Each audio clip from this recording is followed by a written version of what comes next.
Bonjour, moi c'est Émilie Brigand. Moi, c'est Adeline Gaden. On est toutes les deux journalistes, passionnées entre autres par la psychologie et par la méditation. Et les podcasts. Et notre rencontre avec David Sorin, d'abord en tant qu'homme, puis en tant qu'enseignant en méditation, nous a interrogés, scotchés. Le mec est tellement serein, sympa, drôle, humble, ancré. T'es à côté de lui, t'es apaisé, t'as l'impression qu'il te donne de la lumière. T'as l'impression que t'es assise devant la mer. Alors il fallait qu'on le fasse parler pour percer son mystère. Or, on a découvert qu'il partait de très loin. Il était loin d'avoir les meilleures cartes en main. Abandonné par sa mère, puis adopté, mais confronté à la violence dans son nouveau foyer, on s'est dit que ce parcours semé d'embûches et qui pourtant l'a conduit à une si grande sérénité, méritait d'être raconté. Alors aujourd'hui, on est tous les trois fiers de vous proposer Juste assis devant la mer. Dans chaque podcast, Un bout d'histoire, plus un enseignement sur la psychologie bouddhiste et une pratique de méditation guidée. Je souhaite que ça soit inspirant pour vous. c'est si bien dit.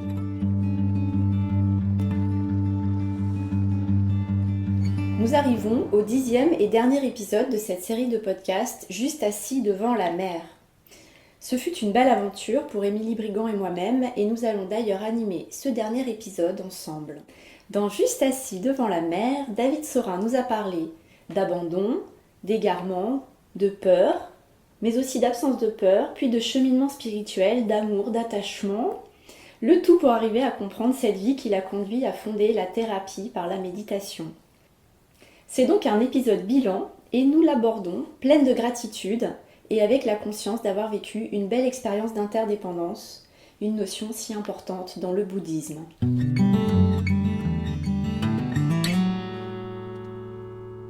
Bonjour, je m'appelle David Sorin, je suis un cheminant spirituel qui fait ce qu'il peut pour écouter les conseils de Bouddha, les appliquer et essayer de les transmettre de la manière la plus utile possible. Si le récit de ma vie et les enseignements qui les accompagnent peuvent être utiles, c'est merveilleux. Est-ce que ça a été parfois douloureux de vous replonger dans certains souvenirs ? Pas du tout. Et c'est un travail difficile d'atteindre cette sérénité. On voit bien les gens qui ruminent sans cesse en fait des souvenirs anciens. Alors c'est vrai que dans certains cas, c'est quand même très difficile. Il y a des gens qui ont vécu des choses tellement dures, tellement horribles, tellement douloureuses. Votre message, ce serait justement de leur dire que peut-être il y a des moyens efficaces pour apaiser tout ça. Aujourd'hui, j'ai de la difficulté à me souvenir comment on rumine et pourquoi on rumine. Ça me semble être une chose étrange. Alors bon, je sais que c'est pas évident, je sais que c'est douloureux, je sais que c'est difficile, mais on peut mettre fin définitivement aux ruminations et ça laisse la place à une liberté, un espace intérieur vraiment appréciable, quoi. Vraiment Une sérénité. Une sérénité, on peut dire. Est-ce que ruminer, David, ce serait un peu parler pour ne rien dire dans sa tête ? Oui, tout à fait. Oui, c'est du bavardage inutile, en effet. Justement, on va parler du bavardage. C'est une erreur dans le bouddhisme de bavarder. Alors là, on parlait des ruminations, donc c'est plutôt intérieur, mais le bavardage avec les gens, parler pour ne rien dire, ou parler de la pluie et du beau temps. Parce que là, c'est pas ce qu'on a fait. On a parlé de choses importantes, Oui, de choses utiles, comme vous le disiez. Oui, c'est vrai que parmi les méconduites, les erreurs qu'on peut faire, il y a le bavardage inutile. Par exemple, la télévision fait partie du bavardage inutile. Le bavardage inutile fait perdre du temps. On dit des bêtises quand on bavarde inutilement. On exagère, on ment, on déforme, on médit aussi. Il y a beaucoup de médisance sûrement dans le bavardage inutile. Et qu'est-ce que c'est le bavardage utile ? Par exemple. C'est peut-être ce qu'on vient de faire pendant ce podcast, parce que ça a une utilité en termes d'épanouissement intérieur, de bonheur, de bien-être. Pour savoir si une chose est bonne ou mauvaise, le critère c'est le bonheur, le bien-être durable, profond, ou le mal-être. Donc c'est vraiment ça le critère.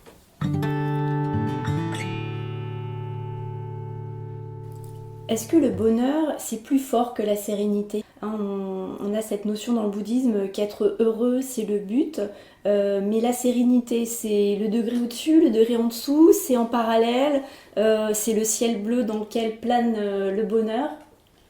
Le bonheur naît facilement dans un esprit paisible.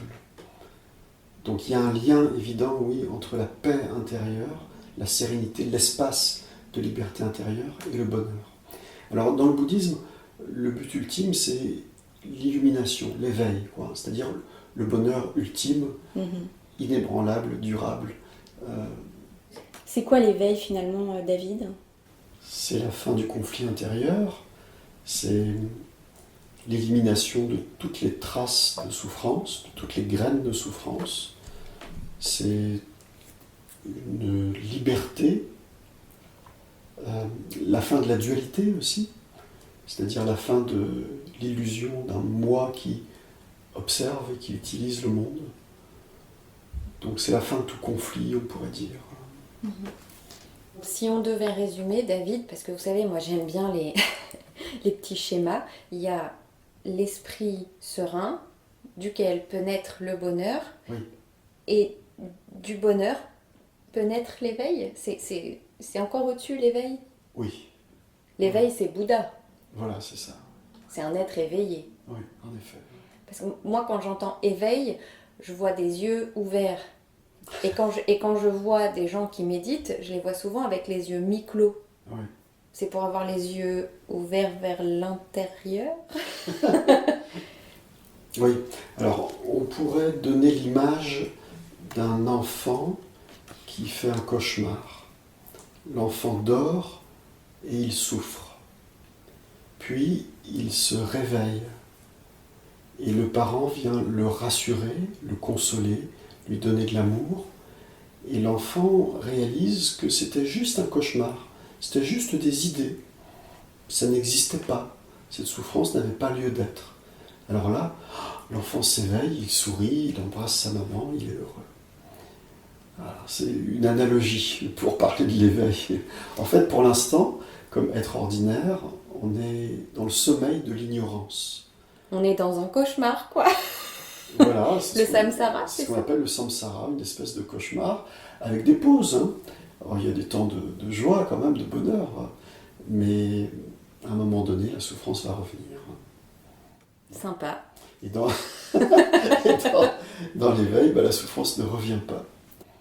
Pour en revenir à ce qu'on disait tout à l'heure, David, sur la différence entre la sérénité, le bonheur et l'éveil, techniquement, dans la réalité, avant de poser un acte ou même une parole, qu'est-ce qu'il faut se demander ? Est-ce que ça va me rendre plus serein, plus heureux, plus éveillé ? Est-ce que ça va rendre les autres plus heureux, plus sereins, plus éveillés ? Est-ce qu'il faut toujours prendre un temps comme ça pour réfléchir à ce qu'on va dire ou faire ?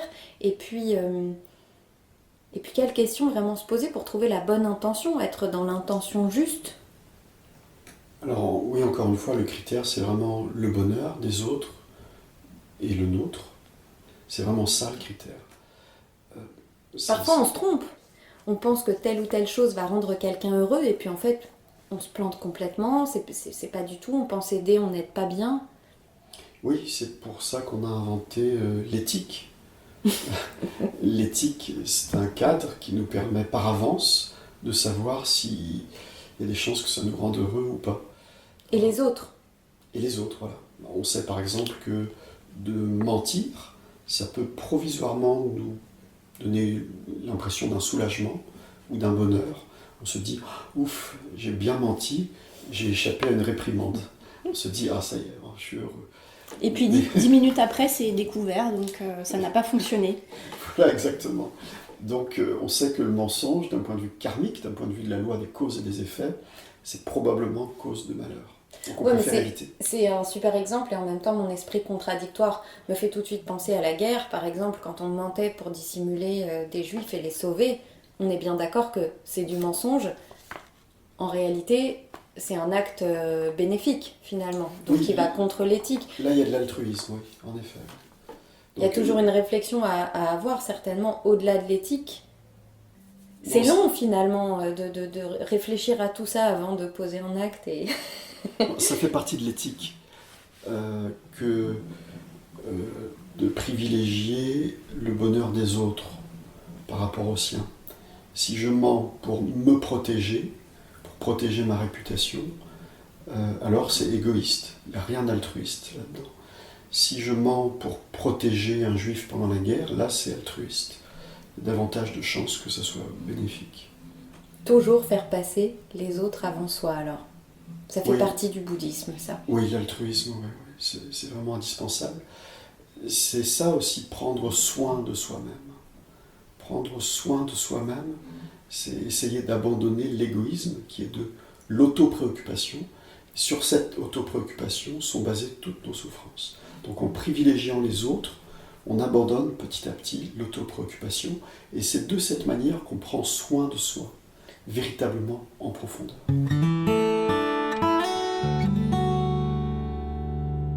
David, comment vous voyez tous ces courants de développement personnel très centrés sur soi-même, l'amour de soi, le self-love Est-ce que justement vous essayez de plus vous intéresser à tous ces courants-là parce que ça vous heurte ou peut-être vous les voyez avec philosophie? Certaines personnes en sont à cette étape et puis passeront peut-être à une autre étape dans l'avenir. On a plusieurs vies pour se rattraper. Mais c'est sûr, tout ce qui fait la glorification de soi, tout ce qui nous met sur un piédestal et donne une impression bénéfique dans un premier temps. Mais c'est une illusion, c'est du plaisir en fait. À terme, ça sera de la souffrance. Il vaudrait mieux parler de réconciliation alors plutôt que d'amour de soi. Oui, on peut parler de réconciliation ou d'amour juste de soi, ouais. Mais pas d'autopréoccupation, pas d'orgueil, pas de glorification. Ouais. Quoi. C'est ça qu'il faut éviter surtout. Et combien de fois on a vu dans les magazines People des personnes qui justement avaient suivi cette voie, des hommes d'affaires, des acteurs, des chanteurs, des cuisiniers célèbres qui avaient beaucoup travaillé, qui avaient consacré toute leur vie à leur propre gloire et qui ont terminé dans des états terribles de souffrance, de suicide quelquefois, de drogue, de cure de désintoxication, etc. C'est très très fréquent ça. Donc l'autopréoccupation, c'est absolument pas un gage de sérénité, si je comprends bien. Oui, en effet. En revanche, l'amour de soi, le vrai amour de soi, ça c'est un gage de sérénité. Mais comment vous le définiriez, l'amour de soi ? C'est vrai qu'on a l'habitude de personnifier l'amour, de diriger notre amour vers quelqu'un, vers nous-mêmes ou vers les autres. Ça s'estompe avec le cheminement spirituel. De plus en plus, on ressent un amour tout court, en fait, un amour global. Et cet amour-là, il vise le bien. Donc, c'est de la bienveillance. Vous êtes un méditant et un thérapeute par la méditation. D'ailleurs, vous avez créé, je ne sais pas comment on dit, la thérapie par la méditation. Ouais. C'est de l'éducation, c'est de la rééducation, les deux. Il y a une partie éducative, oui. On a besoin d'apprendre comment fonctionne le monde, avec la vision profonde. On essaie de voir au-delà des apparences, au-delà des conventions. Donc le thérapeute par la méditation enseigne. Et on essaie de permettre à la personne de se déconditionner de toutes ces souffrances, quoi, de toutes ces habitudes, de toutes ces empreintes, ces tendances négatives. C'est du déconditionnement. C'est quoi la différence entre la méditation et la thérapie par la méditation ? En thérapie par la méditation, on utilise la méditation, on utilise les enseignements et les astuces qu'on va appliquer au quotidien pour essayer de vraiment transformer notre vie. C'est plus pratique. Ouais, c'est pratique. Ouais. Il y a des risques à se mettre à méditer comme ça, soi-même, en autodidacte, à pas passer par un maître ou un thérapeute, justement.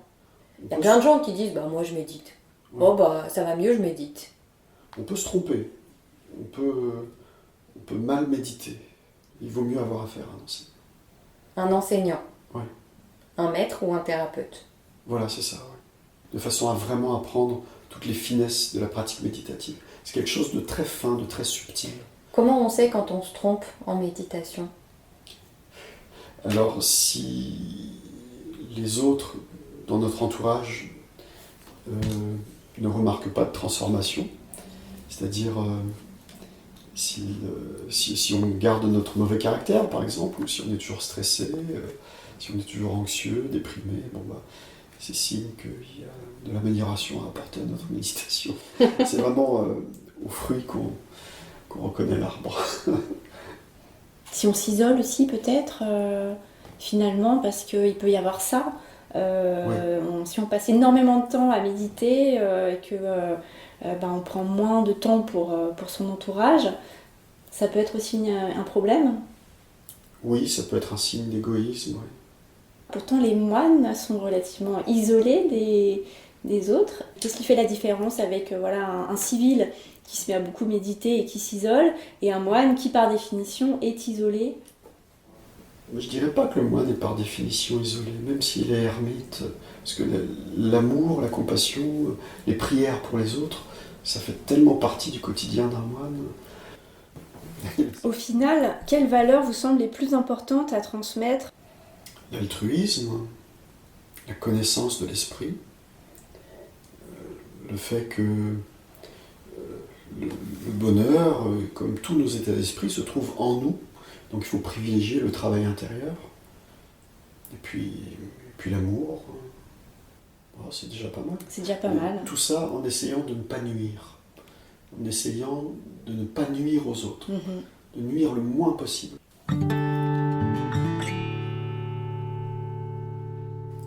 Il est grand temps aussi pour nous de vous dire un grand merci pour tous les trésors que vous nous avez livrés depuis le début de cette série de podcasts et puis que vous nous avez livrés au travers aussi de votre histoire, de votre parcours et des enseignements que vous nous avez partagés. C'est important les remerciements, David?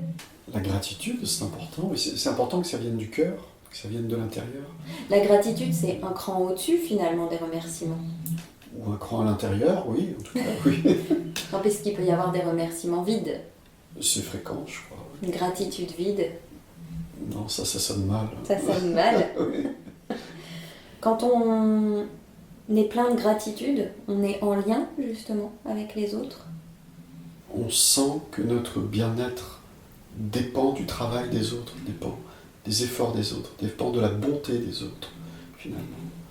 De ceux qui cultivent la terre pour nous procurer notre nourriture, ceux qui nous ont enseigné tout ce qui nous est utile chaque jour, ceux qui nous procurent des moyens de transport, de l'électricité, de l'eau potable. C'est ça l'interdépendance. Oui.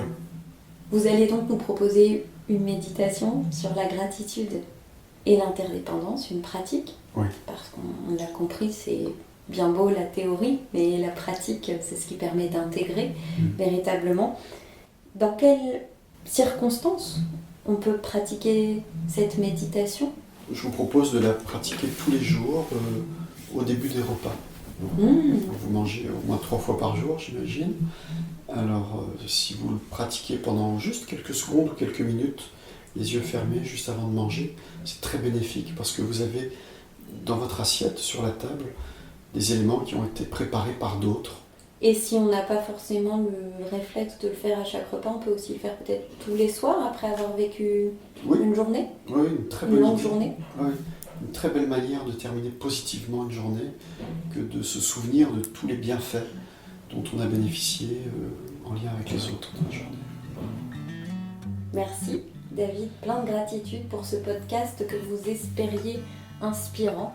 C'est tout ce qu'on peut lui souhaiter, en tout cas, d'être inspirant et puis qu'il sème plein de petites graines de sérénité, d'éveil, et puis place à la pratique. Merci David.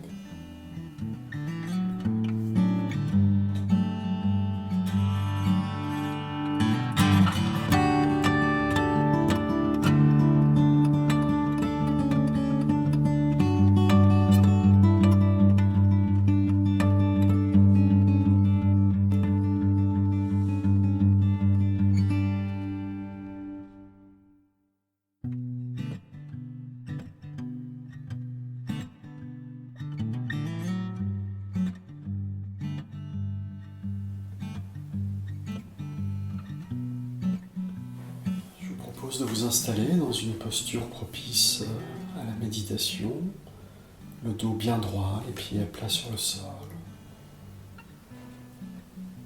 Et nous pouvons commencer en prenant 3 longues et amples respirations. Et sur chaque expire, on abandonne toutes les tensions.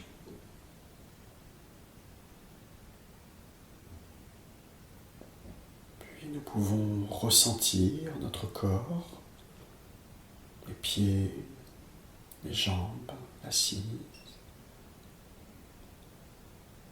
Ressentir le souffle dans la poitrine, relâcher le ventre.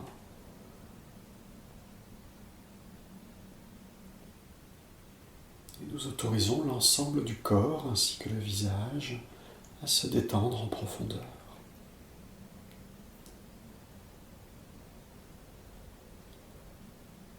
Nous pouvons alors poser notre attention sur le va-et-vient de l'air à l'entrée des narines.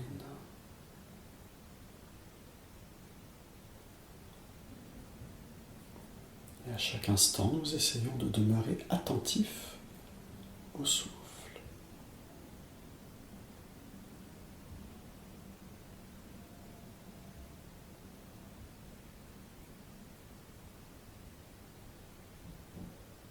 Dans l'espace devant nous, nous pouvons alors visualiser une personne qui a été particulièrement bonne pour nous dans notre vie.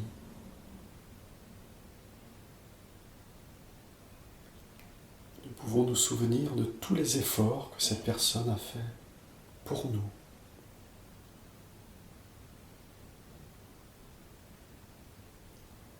Nous pouvons en générer de l'admiration, de la gratitude.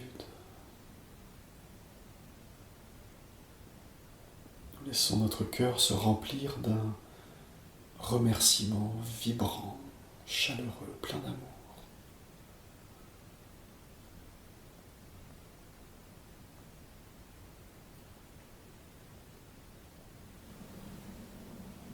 Nous pouvons alors visualiser d'autres personnes qui ont été bonnes pour nous. Nous les remercions de la même manière, le cœur gonflé d'amour.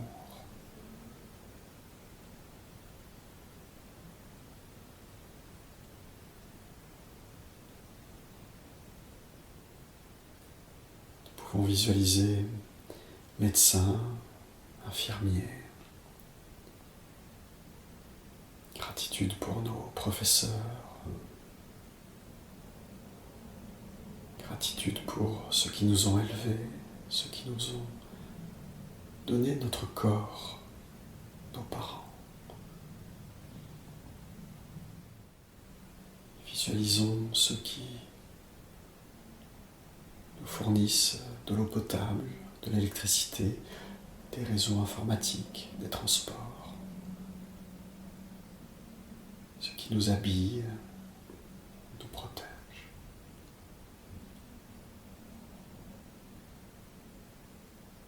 Puis nous abandonnons toutes les images, toutes les pensées, nous demeurons quelques instants en silence, le cœur rempli de gratitude, sans rien faire.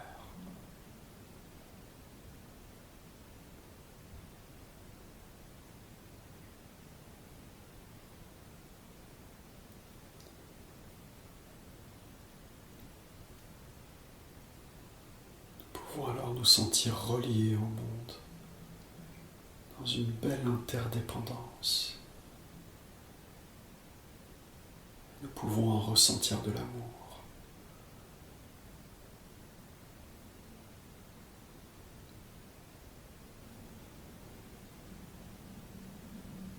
Pour terminer, nous offrons tous nos efforts pour le bien de tous les êtres. Puissent toutes ces personnes être heureuses.